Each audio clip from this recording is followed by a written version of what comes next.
آج ہم اپنے درس کی شروعات اس دعا کے ساتھ کرتے ہیں کہ جو اس وقت پاکستان اور انڈیا کے جنگ کا ایک ماحول بنا ہوا ہے، اللہ تعالیٰ دشمن کے شر پسند ارادوں کو نیست و نابود فرمائے۔ اللہ تعالیٰ ہمارے ملک کے چپے چپے کی حفاظت فرمائے۔ اللہ تعالیٰ ہمارے حفاظتی ادارے خصوصاً فوج کو ثابت قدمی عطا فرمائے۔ اللہ تعالیٰ جو احباب شہید ہو چکے ہیں، اللہ تعالیٰ ان کے اہل و عیال کو صبر جمیل عطا فرمائے، اور اللہ تعالیٰ اس امت کے لیے، اس دین کے لیے، اس دین کی حفاظت کے لیے اگر مومنٹ آئے تو اپنی جان کا نذرانہ پیش کرنے کی توفیق عطا فرمائے۔ میرے بھائی، آپ ایک چیز غور کریں کہ اس وقت پوری دنیا کے اندر ترقی کے باوجود، انفارمیشن اور ٹیکنالوجی کے باوجود، اتنی یونیورسٹیز کے باوجود ہر طرف جنگ کا ماحول ہے۔ سبحان اللہ، یعنی دنیا کا کوئی بر اعظم اس وقت ایسا نہیں ہے جہاں پہ جنگ کا ماحول نہیں ہو۔ مر جاؤ یا مار دو، بس اسی کے بارے میں گفتگو ہوتی ہے۔ مکالمے کا کلچر تقریباً ختم ہوتا جا رہا ہے۔ عقل، شعور اور غور و فکر کی تقریباً چیزیں ختم ہوتی جا رہی ہیں۔ بس لوگ ڈائریکٹ جو ہیں وہ بارڈر پہ پہنچتے ہیں، لوگ ڈائریکٹ جو ہیں وہ مرنے مارنے پہ پہنچتے ہیں۔ اسی وجہ سے ہماری جو یہ سیریز چل رہی ہے وہ آخری زمانہ کے حوالے سے ہے، جہاں پہ ایک بنیادی چیز جو رسول اللہ صلی اللہ علیہ وسلم نے قیامت کے بارے میں ارشاد فرمائی ہے مجموعی طور پہ، وہ قتل و غارت ہے۔ یہاں تک کہ آپ صلی اللہ علیہ وسلم نے فرمایا، یہ دیکھ کتنا بڑا نقطہ ہے، ابھی جنگ کے تناظر میں آپ دیکھیں گے کہ آپ صلی اللہ علیہ وسلم نے فرمایا تھا کہ جو قتل ہو رہا ہے اسے نہیں معلوم ہوگا کہ میں کیوں قتل کیا جا رہا ہوں، اور جو قتل کر رہا ہے وہ نہیں جانتا ہوگا میں کیوں قتل کر رہا ہوں۔ سبحان اللہ۔ اب جس نے بھی وہ راکٹ مارا ہے میرے بھائی، اور 3 سال کی بچی مری ہے، ایک 8 سال کا بچہ مرا ہے، اب اس کو نہیں پتہ میں کیوں مر گیا بھائی۔ باقاعدہ ایک بچہ 7 سال کا وہ کیک لے کے جا رہا تھا، یہ جو آئس کریم کیک ہوتا ہے، وہ کیک لے کے جا رہا تھا میرے بھائی، جس کی وجہ سے راستے کے اندر اس کو جو ہے وہ مار دیا گیا۔ تو اب اس کو نہیں پتا کہ مجھے، اور جس نے مارا ہے اس کو نہیں پتا یہ راکٹ کہاں بجنا جا کے، اس نے کس کس کو مار دینا ہے۔ ایگزیکٹلی یہی بات رسول اللہ صلی اللہ علیہ وسلم نے ارشاد فرمائی تھی۔ اسی لیے اس دور کو دور فتن کہا جاتا ہے، فتنے کا دور کہا جاتا ہے۔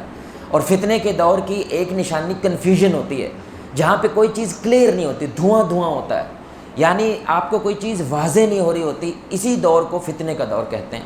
اور اسی بارے میں ہم گفتگو کر رہے تھے، جہاں پہ بنیادی طور پہ علماء نے جتنے بھی فتنے جن سے اللہ تعالیٰ قوموں کو آزماتا ہے ان کو 5 کیٹیگریز کے اندر تقسیم کیا ہے، جس میں سے 2 کے بارے میں ہم نے تفصیلی گفتگو کی، وہ مال اور اولاد کا فتنہ ہے، اور دوسرا وہ جہالت کا فتنہ ہے۔ تیسرا میرے بھائی ایک بہت بڑا فتنہ جس کے بارے میں ابھی ہم بات کریں گے، جس کی وجہ سے امت اس حال میں ہے جس حال میں وہ ہے، جس کی وجہ سے ہمارے محلے اس حال میں ہیں جس حال میں وہ ہیں، وہ گروہ بندی کا فتنہ ہے، وہ فرقہ واریت کا فتنہ ہے، وہ مسلمانوں کا، خاندانوں کا، گھر والوں کا آپس میں ٹوٹ پھوٹ کا شکار ہو جانا، یہ بہت بڑا فتنہ ہے۔ اللہ تعالیٰ قرآن میں سورہ انعام کے اندر بڑی ہی غور کرنے والی آیت، اللہ کی قسم اگر اللہ نے ہمیں ذوق دیا ہے تو اللہ ہمیں اسے سمجھنے کی توفیق دے۔ یہ سورہ انعام آیت نمبر 65 ہے۔ اللہ کہتے ہیں قل، اے نبی اعلان کرو، هو القادر، اللہ اس بات پہ قدرت رکھتا ہے، کسی بھلیکھے میں نہیں رہنا کہ تم محمد الرسول اللہ صلی اللہ علیہ وسلم کی امت ہو تو تمہارے ساتھ کچھ ہوگا نہیں۔ ایسے ہی بھلیکھا یہودیوں کو بھی ہو گیا تھا کہ ہم اللہ کے بیٹے ہیں۔ اللہ تعالیٰ نے قرآن میں ان کے بارے میں یہ بات کہ فضلتکم علی العالمین، اللہ نے سارے عالم پہ انہیں فضیلت دی تھی، لیکن اللہ ان کے بارے میں کیا کہتا ہے؟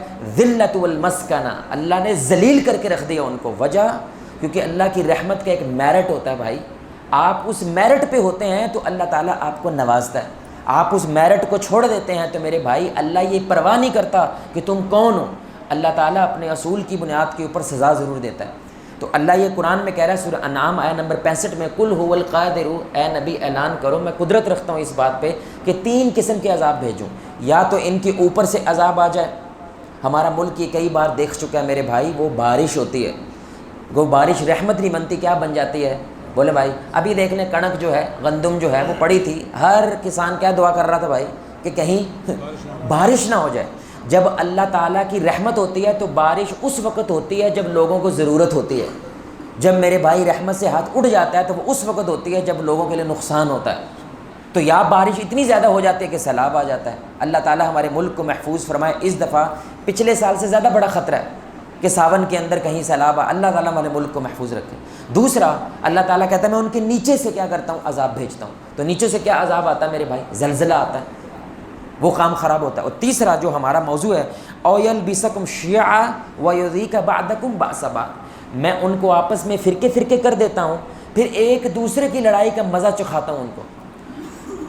میرے بھائی غیر آدمی دشمن ہمیں مارے، ظاہری سی بات ہے انسان کو احساس ہوتا ہے کہ یہ میرا دشمن ہے، مجھے برداشت کرنا ہے، مجھے صبر کرنا ہے اور مجھے ہمت سے مقابلہ کرنا ہے، لیکن اپنا دوست وہ مارے آپ کو میرے بھائی، یہ برداشت کرنا یہ زیادہ مشکل ہے۔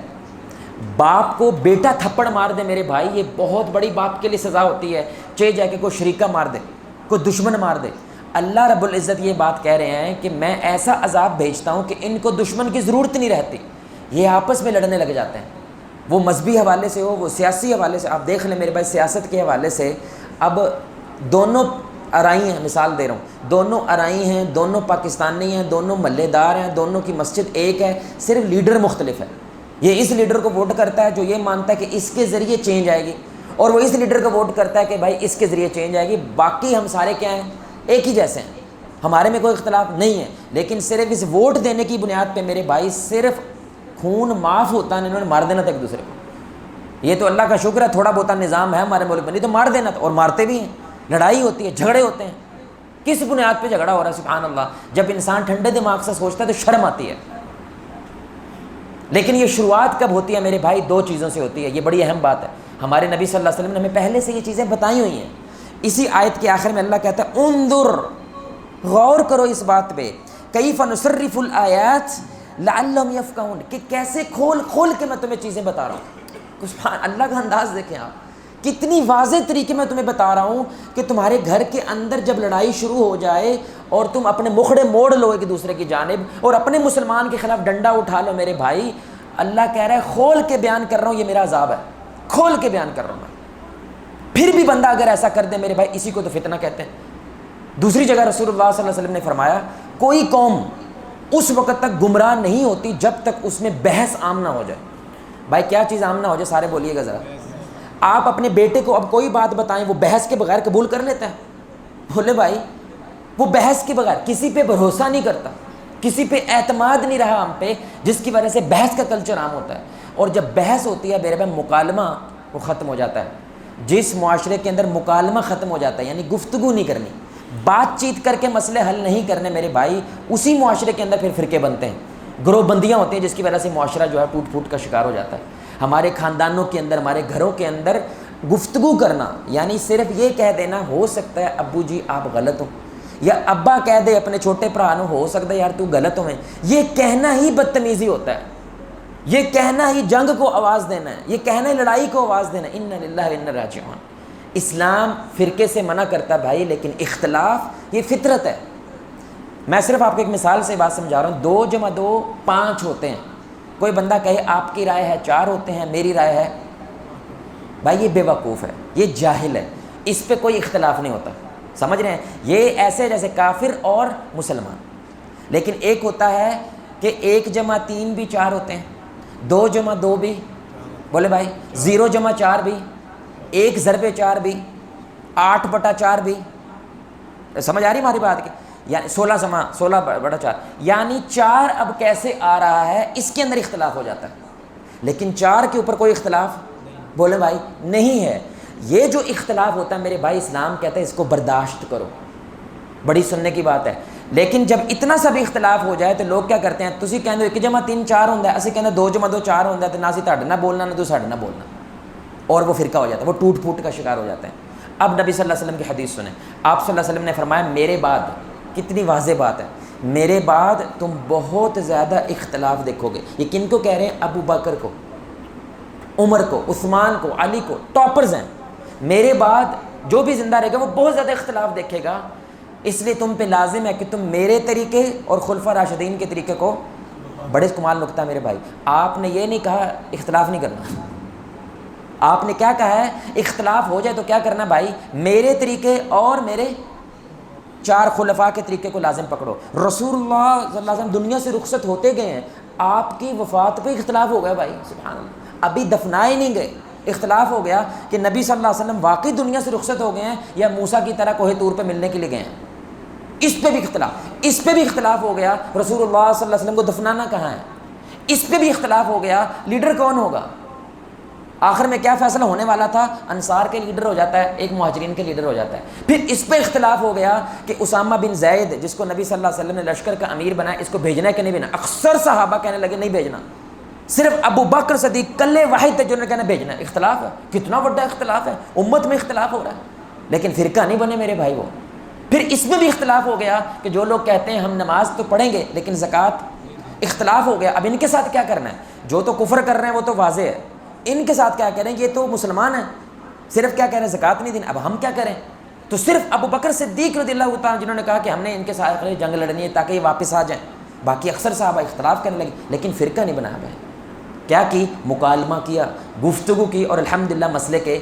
تو اللہ کے نبی یہ نہیں کہہ رہے اختلاف نہ کرو. اللہ کے نبی صلی اللہ علیہ وسلم فرما رہے ہیں جیسے خلفۂ راشدین نے اختلاف کے باوجود اتحاد بنا کے رکھا, ایسے تم بھی رکھو. سبحان اللہ, کتنی بڑی بات ہے. تو میرے بھائی جب معاشرے کے اندر مکالمہ ختم ہو جاتا ہے نا, گفتگو ختم ہو جاتی ہے میرے بھائی, وہ معاشرہ ڈاؤن چلے جانا ہے, وہ گرنے لگتا ہے, وہ تباہ ہونے لگتا ہے. جس معاشرے میں تھوڑی بہت ہی گفتگو کا جو ہے نا چانس وہ زندہ رہتا ہے, وہاں پہ بحث نہیں ہوتی, پھر وہاں پہ گفتگو ہوتی ہے, ایک دوسرے کو سمجھنے کی کوشش کی جاتی ہے. لیکن فتنہ کیا ہوتا ہے؟ انسان اس طرف نہیں جاتا اور وہ گروہ بندی کا شکار ہو جاتا ہے. اللہ تعالیٰ ہمیں اس فتنے سے محفوظ فرمائے.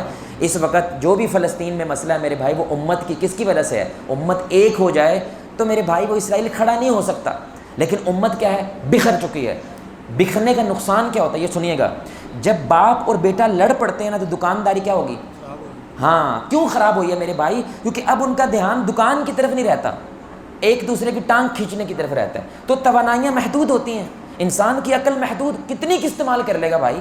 تو جو اس نے ترقی کے لیے استعمال کرنا تھا, آگے بڑھنے کے لیے, اب وہ ساری کدھر استعمال ہونے لگ جاتی ہے؟ ان منو اے کیا ہے, ان منو اے کیا ہے, جس کی وجہ سے دشمن سے آپ کی نظر ہٹ جاتی ہے اور اپنوں کے اوپر آپ تلواریں اٹھا لیتے ہیں, اپنوں کے خلاف جو ہے نا آپ جنگ شروع کر دیتے ہیں.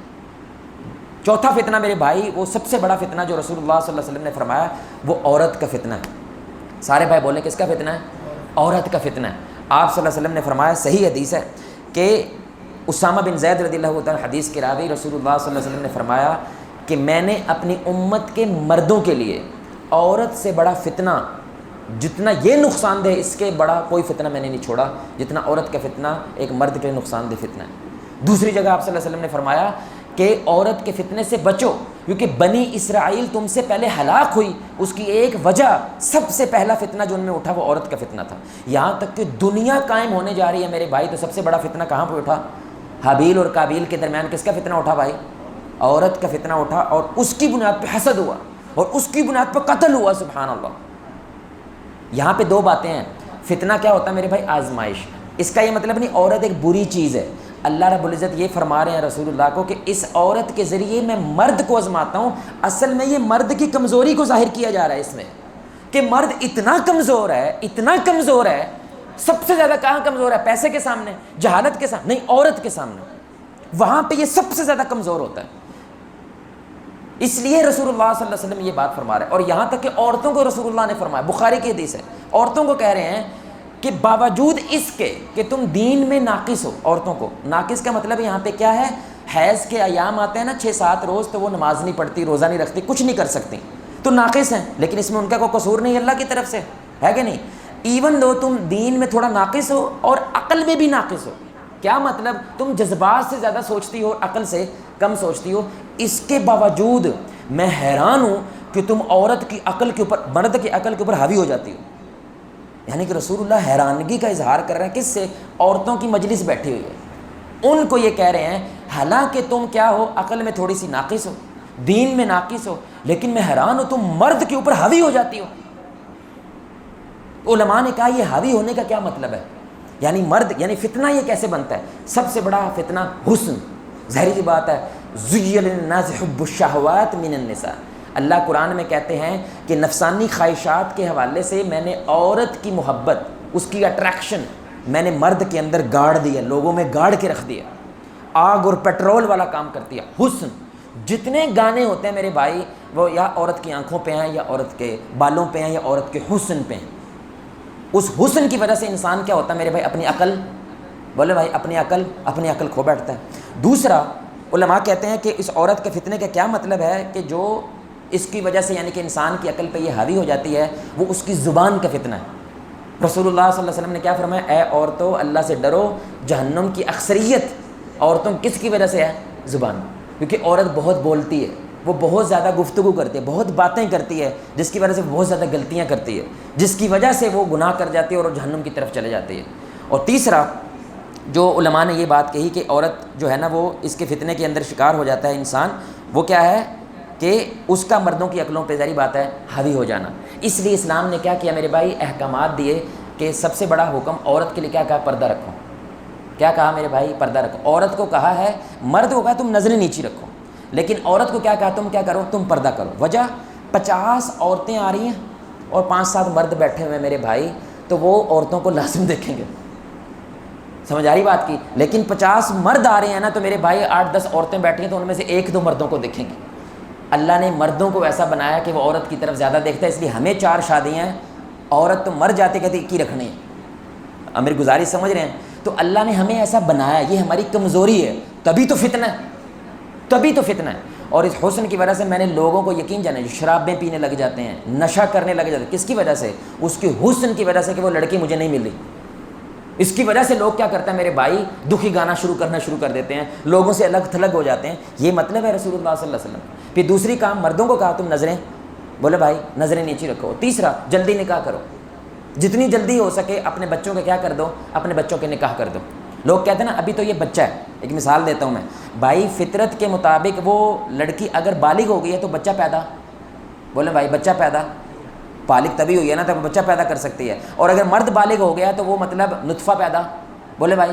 تو اسلام اور فطرت کے حوالے سے میرے بھائی یہ تیار ہے، لیکن تم لوگوں نے اس کو تیار، اور بولو نا یہ 12-14 سال کا ہو گیا، لیکن تم لوگوں نے یہ تیاری سے مرد نہیں بنایا، اسے ابھی بھی کاکا رکھا ہوا ہے، اسے نسوانی چیزیں اس کے اندر پیدا کر دی ہیں۔ ہمارا مرد اب نسوانی پیدا ہو رہا ہے، زنانہ سا پیدا ہو رہا ہے میرے بھائی، اس کے اندر ایک مردانگی نہیں ہے، سٹینڈ لینے والی جرت نہیں رہی ہے۔ وجہ اس عورت کے آنے کی وجہ سے، عورتوں کی وجہ سے میرے بھائی، کیونکہ جتنا زیادہ وہ مرد کے پاس ٹائم ہی نہیں ہے، ابے کے پاس بچے کے ساتھ ٹائم سپینڈ کرنے کی وقت ہی نہیں ہے۔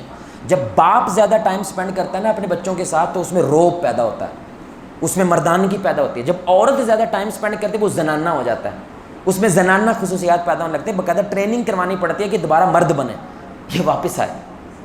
تو رسول اللہ صلی اللہ علیہ وسلم یہ بات کر رہے ہیں کہ عورت کا فتنہ مرد کے لیے بہت بڑا فتنہ ہے۔ پورے کا پورا میڈیا وہ کس کی بیس پہ بک رہا ہے میرے بھائی، بولے میں کس کی بیس پہ بک رہا ہے؟ وہ عورت کی بیس پہ بک رہا ہے۔ ناخن سے لے کے سر کے بال تک ایک ایک چیز بیچ دی اس کی، کوئی چیز نہیں چھوڑی اس کی، سبحان اللہ میرے بھائی۔ ہر ایک سیکنڈ کے اندر کتنا، ہر ایک سیکنڈ کے اندر $100 انٹرنیٹ پہ سپینڈ کیا جاتا ہے ننگی فلمیں بنانے کے لیے، ننگی فلمیں ننگ بنانے کے لیے میرے بھائی سپینڈ کیا جاتا ہے۔ کس کے، وہ کس کو استعمال کرتے ہیں؟ عورت کو استعمال کرتے ہیں۔ 30% لوگ جو انٹرنیٹ استعمال کرتے ہیں، پورا انٹرنیٹ، اس میں سے 30% لوگ یہ گند کے لیے استعمال کرتے ہیں، فحاشی کو دیکھتے ہیں۔ تھوڑے دن پہلے میرے پاس ایک نوجوان آیا، کہنے لگا جواد بھائی نہ میرا قرآن پڑھنا نہ میرا کوئی اور کام کرنے کا، ختم ہو گیا ہوں میں، لیکن اپنا مسئلہ نہیں بتا رہا تھا۔ حالانکہ وہ حافظ ہے، اس نے 1 سال کا عالم کا کورس کیا ہوا، سب کچھ کیا ہوا ہے، لیکن اس نے کہا بس ایک دن میری نظر پڑی ہے۔ بولے بھائی کیا کری؟ ایک دن میری کیا پڑی ہے؟ عورت کے اس حال میں میری نظر پڑی ہے، بس اس دن کے بعد میں سرچنگ کرتا جا رہا ہوں، اب میں اور کسی کام کے قابل۔ اب نبی کی حدیث سنیں، رسول اللہ صلی اللہ علیہ وسلم نے فرمایا فتنے اتنے شدید ہو جائیں گے جو اس میں جھانکے گا وہ بھی گر جائے گا۔ اللہ اکبر، یعنی صرف اسے چیک تو کروں میں ذرا، ختم، اتنا زیادہ وہ سخت فتنہ ہو جائے گا۔ اور یہ عورت کے لیے یعنی کہ وہ بلیڈ لگا ہوا، بلیڈ ساتھ میں کون ہے؟ لڑکی، کیونکہ میرے بھائی اس نے لڑکی کیوں لگائی ہوئی ہے؟ بلیڈ کا لڑکی کے ساتھ کوئی تعلق ہے؟ نہیں، اس لیے لگائی ہوئی ہے تم لڑکی دیکھو گے، لیکن جب لڑکی دیکھو گے تو بورڈ پہ بھی نظر، بولے بھائی بورڈ پہ بھی نظر پڑے گی۔ آپ کو پتہ ہے ایک چوک ہے یہاں لاہور میں، باقاعدہ اس کے اوپر باقاعدہ کورٹ میں گئے، اس کے اوپر مقدمہ ہوا، کیونکہ وہ بالکل جو بورڈ ہے نا ایسے مڑتے ہوئے سامنے وہ لڑکی کا بورڈ تھا، اور لڑکی بڑی ہی مطلب خواہشات کے حوالے سے بھری ہوئی تصویر تھی، وہ سمجھ رہے ہیں؟ ایکسیڈنٹ ہونے لگ گئے، تو یہ سروے ہونے لگا یہاں پہ زیادہ ایکسیڈنٹ کیوں ہو رہے ہیں، تو انہوں نے دیکھا اس بورڈ کی وجہ سے، کیونکہ لوگ وہ لڑکی دیکھنے لگتے ہیں ٹھوک دیتے ہیں۔ سبحان اللہ، آپ کو تو دنیا میں پہلا جو ایکسیڈنٹ ہوا تھا وہ کب ہوا تھا؟ جب لڑکی اسکرٹ پہن کے آئی تھی، کیونکہ اس سے پہلے کو گوریاں بھی نہیں پہنتی تھی نا، اس نے اسکرٹ پہنی ہوئی تھی، تو ایک دم لوگ وجہ ایک دوسرے میں باقاعدہ، یعنی ایک دوسرے کے اندر ٹکرائے، اور اس کی تصویر بھی انٹرنیٹ کے اوپر موجود ہے۔ کیوں؟ یہ پہلی بار ہوا، ایسی بھی لڑکی آ سکتی ہے، یعنی گوروں کے اندر بھی لڑکی ایسے نہیں آتی تھی، یہاں سے لے کے یہاں تک وہ بھری ہوتی تھی۔ سبحان اللہ، یہ فتنہ ہے میرے بھائی، اس لیے رسول اللہ صلی اللہ علیہ وسلم یہ بات فرما رہے ہیں، اس سے کیا کرو؟ بولے بھائی بہت سارے علماء کی بات کر رہا ہوں، لڑکی بھگا کے لے، امام مسجد ہوتا ہے لڑکی بھگا کے لے جاتا ہے، ایک نہیں 8-10 مسجدیں میں نے دیکھی ہیں، صرف کیا میں نے تو وطر کا طریقہ بتانے کے لیے اس کو کال کی تھی، اس کی آواز اتنی خوبصورت ہوئی کہ میں فریفتہ ہو گیا، میں اس کے اوپر ڈول گیا، جس کو پنجابی میں کہتے ہیں میں ڈول گیا، اتنا بڑا فتنہ ہے۔ اوقات میں رہیں میرے بھائی، آپ اپنے معذرت کے ساتھ میں لفظ یوز کر رہا ہوں، اندر کے جانتے ہو، ٹھڑک جس کو کہتے ہیں ہماری زبان، اس کو جانتے ہو، تبلیغ بھی نہیں کرنی، آپ کا کام نہیں ہے، آپ کو پتہ نا کہ میں نے گند میں چلے جانا ہے، آپ کا کام ہی نہیں بنتا تبلیغ کرنے کا۔ ایک حکیم صاحب ہے ہمارے دوست، وہ کہتے ہیں عورتیں ہر قسم کی جواد بھائی میرے پاس آتی ہیں، کیونکہ ظاہری بات ہے وہ کیا کرتے ہیں، نبض دیکھنے کے لیے ہاتھ پکڑتے ہیں۔ واللہ میرے بھائی وہ بندہ تقریباً رویا نہیں، اچھا خاصا سیاڑا دانا آدمی، کہتا اب ایک عورت میرے پیچھے پڑ گئی، میں اس کے پیچھے پڑ گیا، میرا گھر برباد ہو رہا ہے، وہ کہتے میرے شادی کرو۔ کیا کیا ہے؟ ہاتھ پکڑا نبض کے لیے، 1-2 دفعہ پکڑا، وہ میرے پہ فریفتہ ہو گیا، میں اس پہ ہو گیا۔ یہ رسول اللہ صلی اللہ علیہ وسلم کہہ رہے ہیں میں نے اپنے بعد عورت سے بڑا فتنہ اپنی امت کے مردوں کے لیے چھوڑ کے نہیں جا رہا۔ اچھا، اس سے یہ ثابت ہوتا ہے میرے بھائی، یہ جو میڈیا ہے نا، اسی کی وجہ سے یہ فتنہ بڑا ہوا ہے، کیونکہ یہ اسی امت میں ہے۔ اس امت سے پہلے ٹی وی تھا ہی نہیں، ہماری امتوں سے تو پہلے تو یہ سب کچھ نہیں تھا، یہ ہماری امت میں پیدا ہوا ہے۔ اس لیے آخری فتنہ میرے بھائی جو سب سے بڑا فتنہ ہے، جو علماء کہتے ہیں کہ باقی یہ چاروں فتنے، چاہے وہ مال اولاد کا فتنہ ہو، وہ عورت کا فتنہ ہو، وہ جہالت کا فتنہ ہو، وہ گروہ بندی کا فتنہ ہو، یہ ہر امت میں رہا ہے، سوائے آخری فتنے کے میڈیا کا فتنہ۔ یہ سامنا صرف امت محمدی کو کرنا پڑ رہا ہے میرے بھائی، اس امت کو کرنا پڑ رہا ہے کہ میڈیا کا فتنہ اس امت کے اندر بہت زیادہ کیا ہو گیا ہے، بولے بھائی بہت زیادہ کیا ہو گیا، عام ہو گیا۔ میں صرف آپ کو ایک سروے دے رہا ہوں، دنیا میں اس وقت آبادی ہے تقریباً 8.5 ارب تقریباً آبادی ہے، جس میں سے تقریباً 6 ارب، کتنے بھائی، 6 ارب لوگ انٹرنیٹ استعمال کرتے ہیں، 6 ارب لوگ، ان للہ۔ تو یہ جو چاروں فتنے ہیں یہ میڈیا کے اندر شامل ہو جاتے ہیں۔ پہلے کوئی پیر، جعلی پیر آیا ہے تو وہ کم از کم ٹاؤن شپ ہی گھیرے گا نا، لیکن اب اس فتنے کی وجہ سے وہ کیا ہوتا ہے، میکسیمائز ہو جاتا ہے، وہ پوری دنیا گھیر لیتا ہے۔ اب جعلی پیر ہے میرے، وہ شف سرکار جو ہے، اب وہ کبھی UK جا رہا ہے، کبھی کینیڈا جا رہا ہے، کس کے لیے، اپنے مرید اکٹھے کرنے کے لیے۔ یعنی اب یہ فتنہ کیا ہوگا میرے بھائی، پہلے چھوٹا ہوتا تھا، اب کیا ہو گیا، میڈیا کی وجہ سے 4 گنا بڑا ہو گیا۔ اسی طرح جہالت ہے، جو آپ کے اس موبائل پہ آتا ہے، لوگ اس پہ کیا کرتے ہیں، بولے بھائی ایک بندے کو اسی کی ویڈیو دکھا رہے تھے، یہ سنیے گا میرے بھائی، اس کو کہتے ہیں ڈیپ فیک، بندے کو اسی کی ویڈیو دکھا رہے تھے، کہتے یار یہ آپ نے کہا ہے، کہتا اللہ پاک کی قسم یہ میں نہیں ہوں، لیکن ہوں میں ہی۔ کیسا جملہ ہے، کہتا ہے اللہ کی قسم یہ میں نہیں ہوں لیکن یہ ہوں میں ہی۔ وجہ کیونکہ وہ بالکل ہو بہو کمپیوٹر نے اس کی طرح بندہ بنا دیا اور وہ ایسی باتیں کر رہا ہے۔ آپ سوچیں میرے بھائی، اگر دشمن آرمی چیف کے بارے میں، نواز شریف کو لے کے، عمران خان کو لے کے کسی کی ایسی ویڈیو آپ کو بھیج دے، ہم تو جاہل ہیں، ہمارے لوگ تو زیادہ تر پڑھے لکھے نہیں ہیں، وہ اس بات پہ قبول کر کے بم پھوڑ دے جا کے کہیں پہ، کسی کی توڑ لا دے جا کے۔ کتنا بڑا فتنہ ہے، میڈیا بہت بڑا فتنہ ہے، اس سے بڑا فتنہ کائنات میں آیا ہی نہیں ہے میرے بھائی، جتنا بڑا فتنہ یہ فتنہ ہے، میڈیا کا فتنہ۔ اس لیے علماء اس کے بارے میں ایک بات کہتے ہیں کہ جو اللہ تعالیٰ نے شراب کے بارے میں قرآن میں بات کی نا، اللہ کہتا ہے شراب میں نفع بھی ہے، شراب میں اللہ کہہ رہا ہے فائدہ ہے، اسی طرح جوئے اس میں بھی تھوڑا فائدہ ہے، ظاہر بات ہے ایک بندہ تو جیتتا ہے نا، فائدہ تو ہوتا ہے، لیکن اللہ کہتا ہے نقصان فائدے سے کیا ہے، زیادہ ہے۔ یہ قرآن کہتا ہے نا وَإِثْمُهُمَا أَكْبَرُ مِن نَفْعِهِمَا، کہ نقصان زیادہ ہے کس سے، فائدے سے۔ علماء کہتے ہیں یہی میڈیا کے بارے میں، اس کا نقصان زیادہ ہوا ہے اور فائدہ، بولے بھائی فائدہ کم ہوا ہے لیکن نقصان جو ہے وہ بہت زیادہ ہوا ہے۔ ویسے میں آپ کی توجہ کے لیے 2 باتیں، دیکھیں ٹی وی یہ کیا ہوتا ہے، ٹی وی ہوتا ہے ایک ایسی ڈیوائس جو آپ کو کہتی ہے نہیں سوچنا، تیرے لیے میں سوچوں گی، اس کو ٹی وی کہتے ہیں۔ بھائی دوبارہ سنیں، ٹی وی کیا ہوتا ہے، جو آپ کو کیا کہتی ہے اب تم نے سوچنا نہیں، کس نے سوچنا ہے، میں نے سوچنا ہے۔ چوڑا والے کپڑے میرے بھائی دیکھے تھے آپ نے، چوڑوں والے کپڑے، وہ ادھر اتنے زیادہ چوڑے بناتے ہیں، ادھر کپڑے بڑا ہو جاتا ہے، ادھر بھی بڑا ہو جاتا ہے، شلوار بڑی ہو جاتی ہے، اب نہیں ہوتی کیونکہ ٹی وی پہ نہیں ہوتی۔ پہلے ہم ٹیشو پیپر استعمال نہیں کرتے تھے، اب ہر گھر میں ٹیشو پیپر کیونکہ ٹی وی پہ ہوتا ہے۔ اب ہم ٹی وی سے پوچھتے ہیں میں زندگی کیسے گزاروں تم بتاؤ مجھے، کپڑے کیسے پہنوں، شادی کیسے کروں، زندگی کے نظام کیا، اب ٹی وی بتاتا ہے آپ کو۔ تو ٹی وی ڈیوائس ہے جو آپ کہتی ہے آپ نے نہیں سوچنا، ہم سوچوائیں گے تجھے، ہم بتائیں گے کہ تمہیں کیا سوچنا۔ دوسری انٹرنیٹ، نیٹ پتہ کیا ہوتا ہے بھائی، جال، بھائی نیٹ کیا ہوتا ہے، جال، جیسے مچھلیاں پکڑنے کے لیے آپ جال ڈالتے ہیں، باقاعدہ مطلب ہے انٹرنیٹ کا کہ وہ آپ پہ جال ڈالتا ہے آپ کی توجہ کھینچنے کے لیے، تاکہ آپ کی توجہ ہر جگہ سے ختم ہو جائے، اس چیز پہ چلے جائے جو میں تمہیں دکھانا چاہتا ہوں۔ اور تیسرا، یہ آپ کی آزادی کا بیڑا غرق کر دیتا ہے میڈیا، یعنی مغرب نے سب سے بڑا جو چورن بیچا نا آج کی نوجوان نسل کو، وہ پتہ کیا ہے؟ آزادی. کیونکہ مذہب تمہیں کیا کرتا ہے؟ لڑکیوں کے ساتھ بات نہیں کرنے دیتا، تمہیں فلمیں نہیں دیکھنے دیتا، تمہیں میوزک نہیں دیکھنے دیتا، تمہیں گند نہیں کرنے دیتا. ہم تمہیں آزادی دیتے ہیں، جو مرضی کر، ننگا پھرنا ہے پھرو، ہم تمہیں آزادی دیتے ہیں. تو ظاہری بات ہے جو نفسانی خواہشات والے لوگ ہوتے ہیں ان کو یہ نعرہ بڑا کمال لگتا ہے، لیکن یہ جھوٹ ہوتا ہے، یہ آزادی نہیں ہوتی. کیونکہ میڈیا کی وجہ سے وہ آپ کو ایک چیز اتنی بار دکھاتے ہیں، اتنی بار دکھاتے ہیں کہ آپ کی اپنی چاہت ختم ہو جاتی ہے، اور چاہت اصل میں کس کی ہوتی ہے؟ میڈیا کی. میں مثال دے رہا ہوں بھائی، کولگیٹ پتہ کیا ہے؟ بولے بھائی کولگیٹ کیا ہے؟ جی ٹوتھ پیسٹ ہے. اسی طرح میڈیکیم ایک اور ٹوتھ پیسٹ ہے، اور ایک ڈاکٹر. یہ سارے آپ جانتے ہو کہ یہ 3 ٹوتھ پیسٹ ہیں، ٹھیک ہے. اب یہ دھیان سے سنیے گا، ایک کولگیٹ پڑا ہوا ہے، ایک میڈیکیم پڑا ہوا ہے، ایک ڈاکٹر پڑا ہوا ہے، اور ایک ہے شبنٹو. بھائی ایک ٹوتھ پیسٹ کا کیا نام ہے؟ بھائی سارے بولیں کیا نام ہے؟ آپ کون سا خریدیں گے؟ بولے بھائی آپ کون سا خریدیں گے؟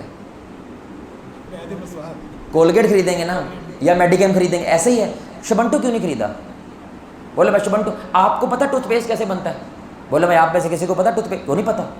ہمیں نہیں پتہ ٹوتھ پیسٹ میں کیا ہوتا ہے. تو جب آپ کو پتہ ہی نہیں ہے یہ کیا ہے تو کوئی بھی خرید لو، لیکن آپ خریدتے کولگیٹ ہی ہیں. کیونکہ کولگیٹ کا وقفہ دیکھ دیکھ کے اب لاشعوری طور پہ آپ کو کیا لگتا ہے؟ اگر ٹوتھ پیسٹ ہے تو وہ صرف کولگیٹ ہے. اب آپ کو وہ کیا کہتے ہیں؟ اب تم آزاد ہو جاؤ، تم آزاد ہو. وہ بھائی وہ آزاد نہیں ہے، اس کا دماغ اب کیا ہو گیا ہے؟ وہ اس چیز میں قید ہو جاتا ہے. اسی طرح بوتل ہے، ہمیں لگتا ہے کہ اگر کوئی شبنٹو بوتل ہے اور ایک طرف پیپسی ہے، ہم کیا خریدیں گے؟ بولے میں کیا خریدو گے؟ آپ کو لگتا ہے پیپسی کو وقفہ پیدا کرنے کی کیا ضرورت ہے؟ ہر دکان پہ پیپسی، ہر جگہ پہ پیپسی، تو ان کو وقفے بنانے کی کیا ضرورت ہے؟ آپ کے دماغ میں پیپسی زندہ رہے. ہر جگہ پہ بل بورڈ پہ جگہ جگہ آپ پیپسی جب دیکھتے ہیں تو جب آپ بوتل لینے جاتے ہیں تو آپ کا دماغ خود بخود کس کی طرف جاتا ہے؟ میں 80% جو نوجوانوں کو ملا جنہوں نے ماشاءاللہ اتنا موبائل پکڑا ہوا ہے، ایک بھی نہیں بتا سکا یہ موبائل تو نے کیوں لیا ہے؟ تجھے ضرورت کیا ہے؟ نہ تیرا کاروبار، نہ تیرا بزنس، نہ تو کسی نے فون کرتا ہے، نہ تو کس سے ملتا ملاتا ہے. تیرے لیے یہ موبائل ضرورت کیوں ہے؟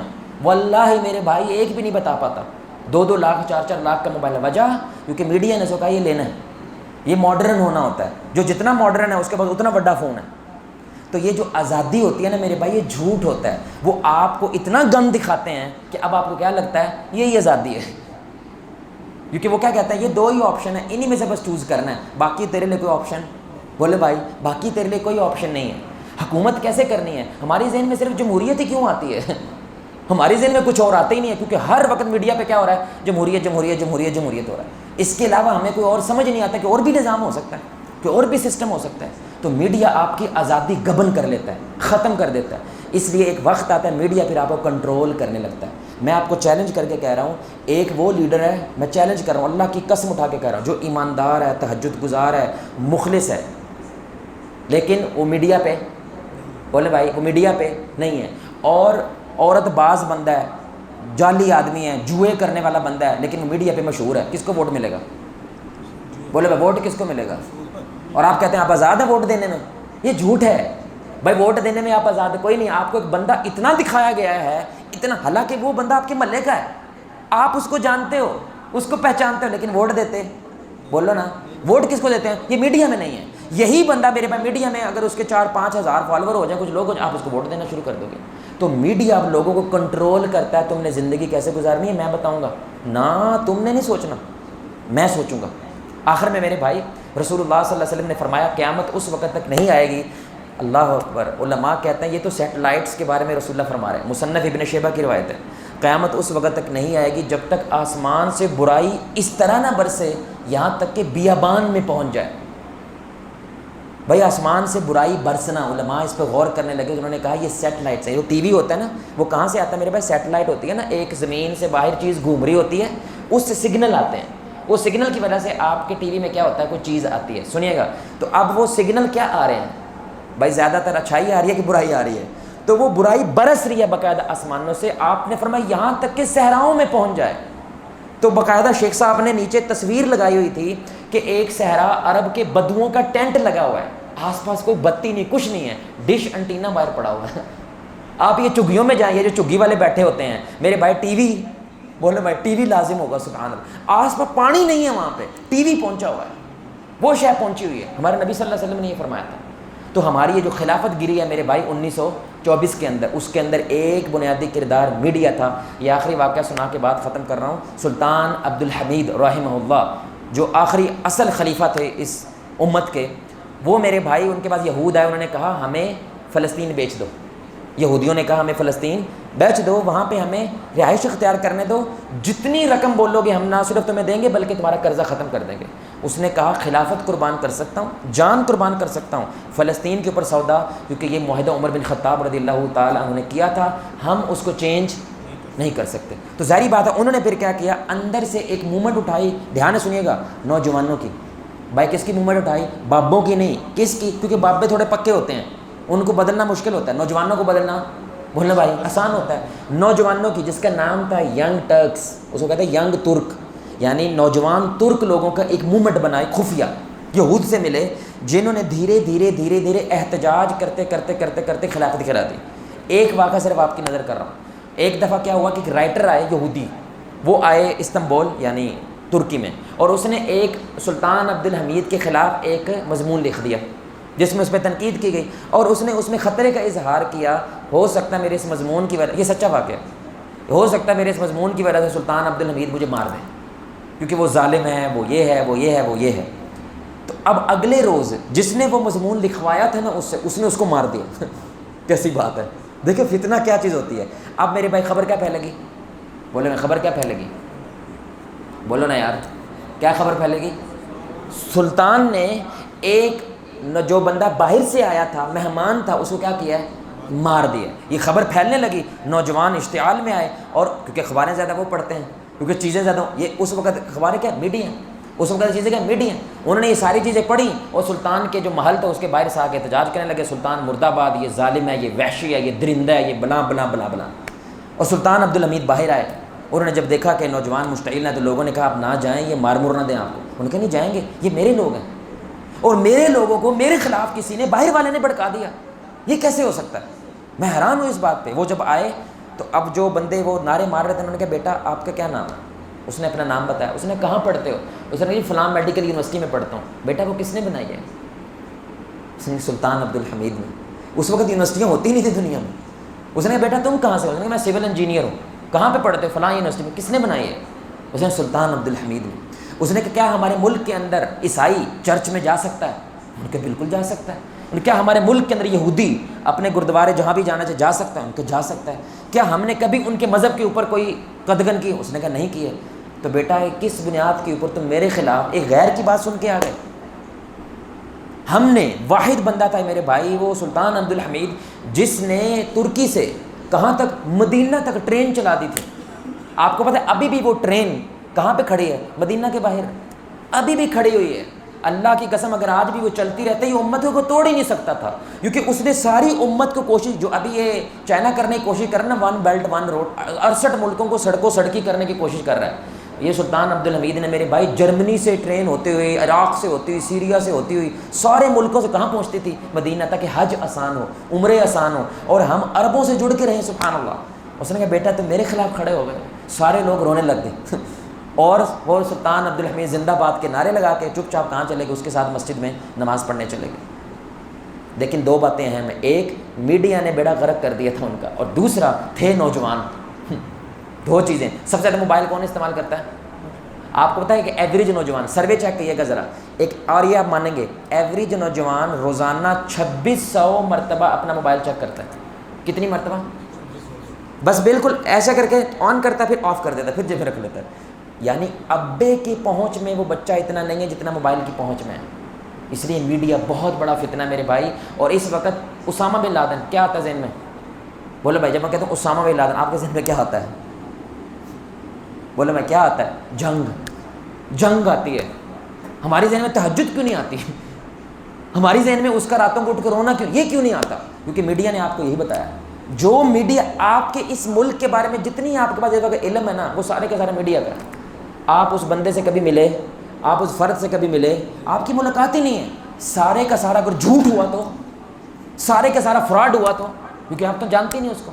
اس لیے تین باتیں اہم ہوتی ہیں اس فتنے سے بچنے کے لیے۔ ایک، تحقیق، اور یہ میرے بھائی مشکل کام ہے، کیونکہ اتنی کمال کی ویڈیو ہوتی ہے، اتنی کمال کی وہ گفتگو کر رہا ہوتا ہے بندہ کہ ماننے کو دل کرتا ہے۔ دوسرا، میرے بھائی نیک لوگوں کے ساتھ رہیں، اللہ کا واسطہ ہے، کونوا مع الصادقین، نیک لوگ سچے لوگوں کے ساتھ اٹھے بیٹھا کریں، جو منفی باتیں نہیں، جو مثبت باتیں بولتے ہیں۔ اور آخر میرے بھائی وہ کیا ہوتا ہے، مسجدوں سے جڑ کے رہیں۔ یہ ممبر جتنا بھی کمزور کیوں نہ ہو جائے، آپ کو لڑنا نہیں سکھائے گا، آپ کو گند نہیں سکھائے گا، آپ کو میرے بات توڑ پھوڑ نہیں سکھائے گا، آپ کو امت کو توڑنا نہیں سکھائے گا، امت کو بولے بھائی امت کو جوڑنا سکھائے گا۔ اللہ سے دعا ہے اللہ ہمیں ان فتنوں سے محفوظ فرمائے، اللہ تعالیٰ سے دعا ہے اللہ ہماری نوجوان نسل کو ان فتنوں سے محفوظ فرمائے، اللہ تعالیٰ میڈیا کے فتنے سے ہمیں محفوظ فرمائے، اللہ تعالیٰ میڈیا سے جو خیر ہے اس کو لینے کی اور شر سے اپنی ذات کو محفوظ رکھنے کی توفیق عطا فرمائے۔ اللہ آپ کو مجھے ہم سب کو محمد الرسول اللہ صلی اللہ علیہ وآلہ وسلم کی ذات کے ساتھ جنت الفردوس میں اس انداز سے اکٹھا کریں، ہم سب مل کے اللہ کے چہرے کو آسمان میں دیکھیں، 14ویں رات کا چاند۔ سبحانک اللہم وبحمدک اشہد ان لا الہ الا انت استغفرک و اتوب الیک۔